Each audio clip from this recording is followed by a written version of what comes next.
கோவை மாவட்டத்தில் இருக்கக்கூடிய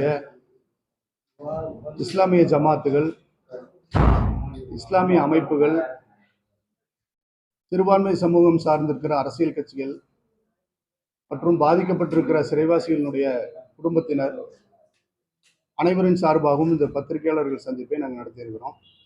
இறைவனின் சாந்தியும் சமாதானமும் அனைவரும் மீதும் புரியப்படட்டுமாக என்று பிரார்த்தித்தவர்களாக மரியாதைக்குரிய திராவிட முன்னேற்ற கழகத்தினுடைய முதல்வர் ஸ்டாலின் அவர்களுடைய அரசு பொறுப்பேற்ற பிறகு 2022ஆம் ஆண்டு தமிழக சட்டமன்றத்தில் அண்ணா பிறந்த நாளை முன்னிட்டு 700 சிறைவாசிகள் பொது மன்னிப்பில் விடுதலை செய்வார்கள் என்கிற ஒரு அறிவிப்பை மரியாதைக்குரிய முதல்வர் அவர்கள் வெளியிட்டார்கள். அதன் தொடர்ச்சியாக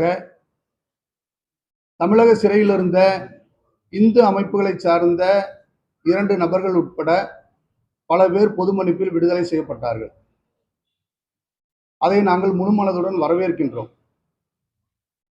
தமிழகம் போன்ற மனித உரிமையை மதிக்கின்ற திராவிட மாடல் அரசாங்கம் அமைந்த பிறகு இது போன்ற நடவடிக்கைகள் வரவேற்புக்குரியது, மரியாதைக்குரியது என்பதை நாங்கள் தெரியப்படுத்திக் கொள்கிறோம்.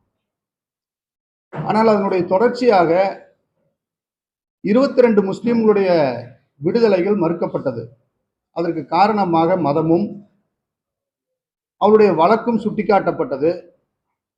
பல்வேறு உச்சநீதிமன்ற தீர்ப்புகளில் பொது மன்னிப்பு என்கக்கூடிய கருணை அடிப்படையிலான விடுதலையில மதமோ அல்லது வழக்கோ கவனிக்கப்பட வேண்டிய அவசியம் இல்லை என்பதையும், சிறையில் இருந்த நேரத்தில் அவருடைய நன்னடத்தை மட்டுமே கவனிக்கப்பட வேண்டும் என்கிற பல்வேறு தீர்ப்புகளில் உச்சநீதிமன்றம் சுட்டி காமிச்சிருக்கு.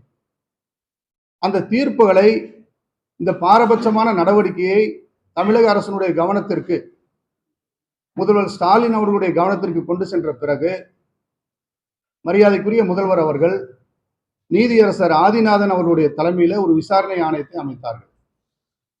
அந்த ஆணையம் சிறையில் இருக்கக்கூடிய 22 முஸ்லிம் கைதிகளுடைய உடல்நிலையை, மனநிலையை ஆய்வு செய்து அந்த 22 பேருமே பல்வேறு உடல்நிலைகள் பாதிக்கப்பட்டு தொடர்ச்சியாக சிறைச்சாலையில் இருந்தார்கள் என்றால் மனநிலையும் பாதிக்கப்படுவார்கள் என்கக்கூடிய அறிக்கையும், அவர்களுடைய குடும்பங்கள் இருக்கக்கூடிய வறுமை சூழலையும் வெளிப்படுத்தி இவர்கள் எல்லாம் முன் விடுதலைக்கு, கருணை அடிப்படையிலான விடுதலைக்கு தகுதியானவர்கள் என்கக்கூடிய ஒரு அறிக்கையை தமிழக அரசுக்கு கொடுத்திருக்கிறாங்க.